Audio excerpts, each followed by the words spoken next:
Boa noite, pessoal!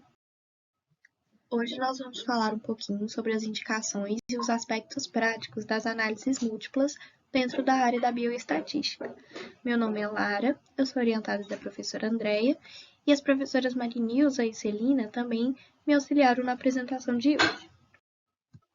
Então, hoje nós vamos falar um pouquinho sobre a regressão e os seus principais tipos, que é a regressão linear simples, a regressão linear múltipla e a regressão logística. Então, nós vamos começar a falar um pouquinho sobre a regressão. A regressão, ela vai ser usada com o propósito de previsão. Então, ela vai ser uma forma de prever algum tipo de resultado a partir de uma ou mais variáveis previsoras. Ela vai ser uma ferramenta muito útil porque ela vai permitir que a gente dê um passo além dos dados que a gente de fato tem. Então, o objetivo da regressão vai ser desenvolver um modelo estatístico que pode ser utilizado para prever os valores de uma variável dependente em função dos valores de uma variável ou de mais variáveis independentes. Aqui, então, a gente tem o interesse em estabelecer uma possível relação funcional entre as variáveis e, se essa relação for boa, a gente vai utilizar para fazer algumas previsões. Então, o modelo de regressão ele vai ser dividido em simples e múltiplo através da quantidade de variáveis independentes. Então, se ele tiver uma variável independente, a gente tem um modelo de regressão simples, e se ele tiver duas ou mais variáveis independentes, a gente tem um modelo de regressão múltiplo. De acordo com a resposta desse modelo, a gente vai ter uma resposta linear ou não linear. Então, passando aqui para a regressão linear simples, a gente vai ter que a regressão linear simples, ela vai procurar prever uma variável de saída a partir de uma única variável previsora. Então, seguindo aquele fluxograma, a gente tem um modelo de regressão de uma única variável independente, então vai ser uma regressão simples, e a resposta dela vai ser linear. Para analisar uma regressão linear simples, é desejável que a gente construa um gráfico bidimensional, que vai ser chamado de diagrama de dispersão. Cada valor vai ser marcado em função das coordenadas x e y. Então, vamos supor que a gente disponha de uma amostra de n unidades, e que para cada unidade a gente tem um par de valor das variáveis x e y. Por exemplo, a idade de uma casa e o aluguel. O interesse aqui vai ser estabelecer uma relação matemática, que vai ser linear, entre a idade das casas, que vai corresponder a x, e o valor dos aluguéis, que vai corresponder a y. E dessa maneira, a gente vai tentar prever os valores dos aluguéis em função das idades das casas. Então, quando a gente observa o diagrama de dispersão, a gente pode ter uma ideia do tipo de relação entre as duas variáveis. E a natureza dessa relação ela pode ter várias formas, desde essa simples relação linear até uma complexa função matemática. Então, o modelo de regressão linear simples, ele pode ser representado através dessa equação. A gente tem que considerar alfa, né, o intercepto da reta, beta, a inclinação da reta, e o erro também tem que ser considerado nesse modelo. Para aplicar esse modelo, a gente precisa determinar, com base em uma amostra, a equação de regressão linear simples que melhor se ajuste aos dados amostrais. E para isso, a gente precisa encontrar os coeficientes da reta. O grande problema, a maior dificuldade que a gente tem, vai ser determinar os valores dos parâmetros A e B, que vão corresponder ao estimador de alfa e ao estimador de beta. Para determinar esses valores, eles precisam fazer com que a reta se ajuste ao conjunto de pontos. Então, a gente precisa estimar A e B de uma forma eficiente.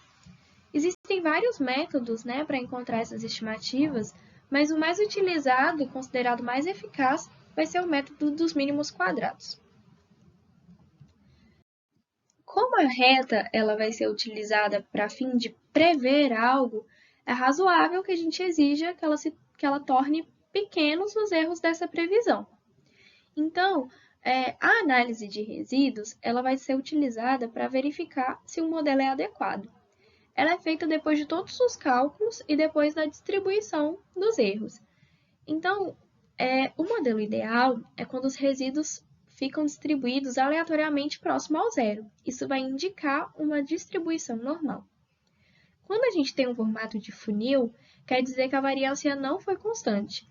Então, a gente tem uma violação da homocedaticidade e esse modelo não está sendo ideal.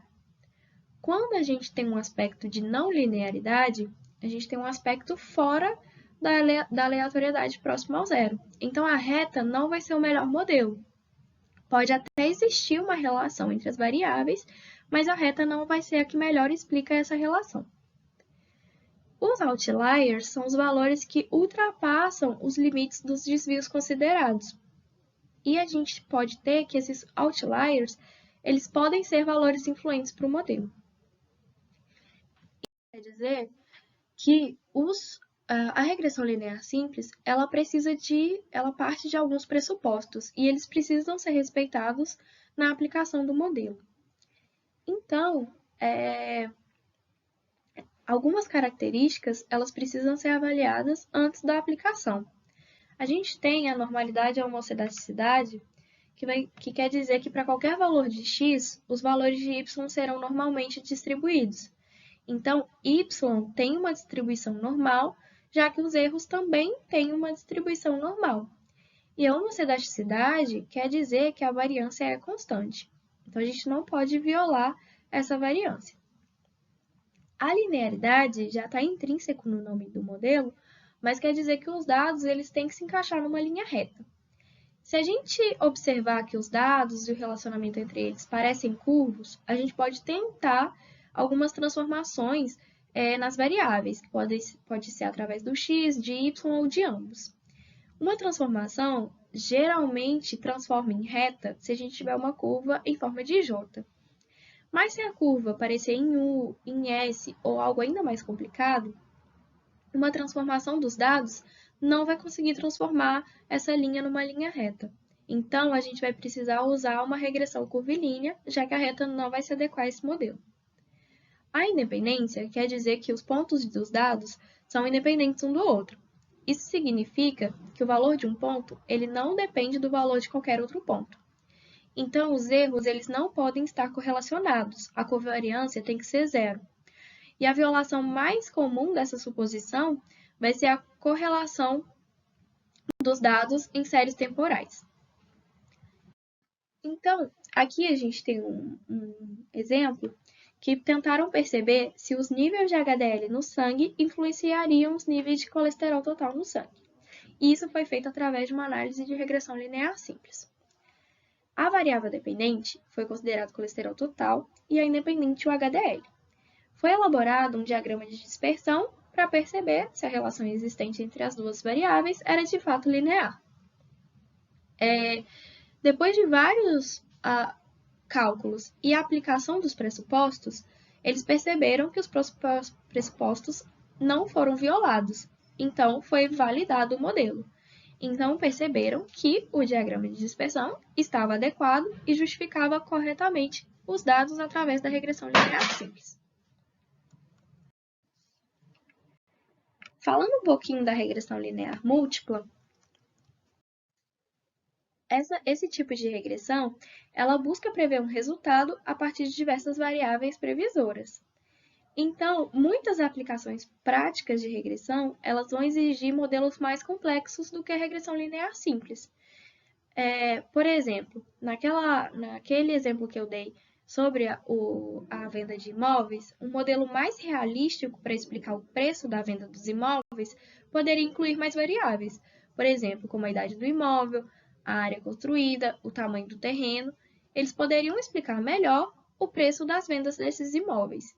Então, não se encontra muito a regressão linear simples nos artigos, nas pesquisas, nos estudos, porque geralmente a gente tem mais variáveis independentes influenciando a nossa variável dependente. Então, a regressão linear múltipla, ela vai explicar melhor essas correlações. Então, o objetivo da regressão linear múltipla é quando a gente deseja incorporar outras variáveis independentes para melhor explicar e prever o comportamento da variável dependente. Então, seguindo aquele fluxograma, a gente tem um modelo de regressão que vai incluir duas ou mais variáveis independentes, ou seja, vai ser um modelo de regressão múltiplo, mas que também vai prever uma resposta linear. Dessa forma, o modelo de regressão linear múltipla ele vai ser representado através dessa equação.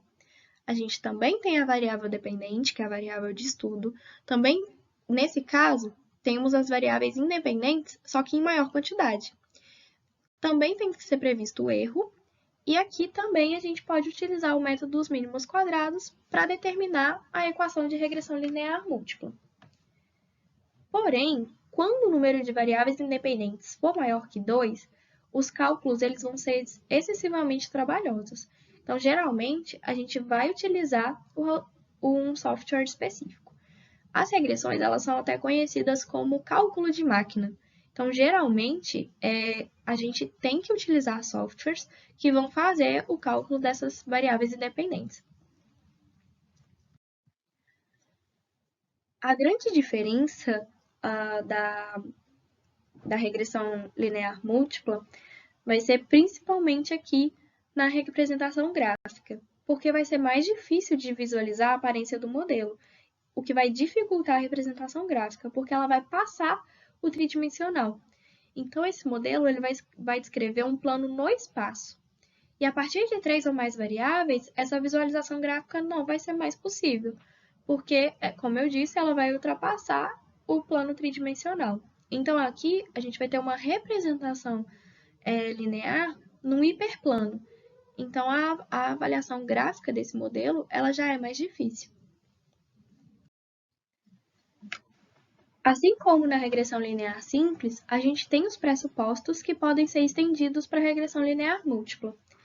Então, por exemplo, a existência ela vai dizer que para uma combinação específica das variáveis independentes, y vai ser uma variável aleatória com uma certa distribuição de probabilidade, com média e variância finitas. A independência quer dizer que as observações de y são independentes uma das outras. E isso vai ser violado quando mais de uma observação é feita através de um mesmo indivíduo. A linearidade é a mesma coisa que a gente já tinha visto. O valor médio de y para cada combinação específica de x vai ter que formar uma função linear para se adequar ao modelo. A homocedaticidade também. A variância para qualquer combinação fixa de x, ela ainda tem que ser constante.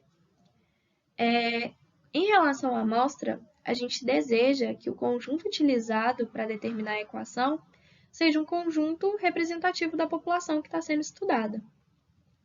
E a normalidade para qualquer combinação fixa de x, a variável y tem que ter uma distribuição normal. Então, todos esses pressupostos eles têm que ser adequados para que a gente consiga validar o uso desse modelo. Nesse exemplo, vários cálculos foram feitos, como com os testes de Smirnov, o teste de Student e outros que foram comentados nas últimas aulas. E para a análise das relações entre as variáveis, foi utilizada a correlação de Pearson e a regressão linear múltipla. Para o P ser significativo, ele foi utilizado com P menor que 0,05. E para conhecer a contribuição dessas variáveis para a variável de risco de suicídio, foi utilizada a escala SRS. E aí, eles utilizaram uma regressão múltipla, como o SRS sendo a variável dependente, e tomando como independentes todos os outros fatores que mostraram uma correlação significativa antes. E, como resultado, eles tiveram que a regulação emocional foi a variável mais influente na previsão do risco de suicídio. E a adição de afeto negativo através da depressão, a satisfação com a vida, elas aumentaram a variância explicada pelo modelo. E aí eles perceberam a forte associação de prever um risco de suicídio através das variáveis independentes. Então, agora a gente vai falar um pouquinho da regressão logística. A regressão logística também vai ser uma regressão múltipla, mas com uma variável de saída categórica dicotômica e variáveis previsoras contínuas ou categóricas. Isso quer dizer que a gente pode prever a qual de duas categorias é provável que uma pessoa pertença a partir de certas informações. Aqui, a gente assume que as observações são independentes, então uma observação ela não afeta a outra. E esse modelo ele vai permitir estimar a probabilidade associada à ocorrência de determinado evento através de variáveis preditoras. Isso quer dizer o quê? Que nos modelos de regressão linear simples ou múltipla, a variável independente era expressa por uma variável numérica. Mas em algumas aplicações, a variável dependente ela vai ser nominal, expressa por duas categorias. Nesses casos, o método dos mínimos quadrados ele não vai oferecer estimadores plausíveis. E uma boa aproximação seria o uso da regressão logística, que vai permitir o uso de um modelo de regressão para prever a probabilidade de um evento particular com base em um conjunto de variáveis independentes, que podem ser numéricas ou não. Dessa forma, a regressão logística ela pode ter aplicações como de formular modelos sobre os tipos de fatores que determinam se um tumor é cancerígeno ou benigno. Então, uma base de dados de pacientes pode ser utilizada para identificar as variáveis que são influentes na previsão de um tipo de tumor. Essas variáveis elas podem então ser mensuradas em um novo paciente e os seus valores colocados no modelo de regressão logística, que vai ser possível estimar a probabilidade do tumor do novo paciente ser maligno ou não. Se a probabilidade do tumor ser maligno for baixa, o médico ele pode decidir em não executar uma intervenção cara, desnecessária, que pode causar mais malefícios que benefícios para o paciente. Então, aqui a gente percebe a importância do modelo de regressão logística. Então, o modelo de regressão logística ele vai ser baseado nos logaritmos da razão L. Como eu disse, o método dos mínimos quadrados ele não vai ser efetivo, e o mais utilizado vai ser o método da máxima verossimilhança. Ele vai ser usado para desenvolver um modelo de regressão que possa prever o logaritmo da razão L. Aqui a gente pode perceber a diferença do gráfico da regressão logística. Por quê? Como ele envolve probabilidade, a gente só pode assumir valores entre 0 e 1. A reta ela vai acabar assumindo valores que ultrapassam esses limites. Então, a regressão logística ela vai ser capaz de prever as probabilidades dos valores de y e descrever uma linha curva que vai estar entre 0 e 1. Então, isso adequa a característica da probabilidade que só pode assumir valores entre 0 e 1. Então, a gente sai de uma linha reta, que ultrapassa esses limites, e passa para uma linha em formato de S, que vai estar sempre entre 0 e 1. Nesse exemplo, eles fizeram análise de dados através do SPSS. As variáveis numéricas elas foram apresentadas como número, porcentagem, média, desvio padrão. Para as variáveis categóricas, utilizaram o teste do Q-quadrado e a relação obtida, a relação entre a pontuação obtida nas escalas, ela foi avaliada através da análise de correlação de Spearman e também da análise de regressão logística. A significância também foi observada com P menor que 0,05 e com base nessa análise de regressão realizada, eles conseguiram prever que o risco de desenvolver um sintoma depressivo foi 3,28 vezes maior em estudantes que apresentaram uma má qualidade do sono. Então, aqui, a gente consegue ver a probabilidade de quem tem uma pior qualidade do sono em desenvolver um sintoma depressivo. Então, é isso, pessoal. Aqui são as minhas referências. A aula foi um pouco mais curtinha porque o tema realmente é um pouquinho complexo, mas eu estou à disposição para esclarecer dúvida, qualquer questionamento, qualquer sugestão, estou aberta para ouvir vocês. Muito obrigada!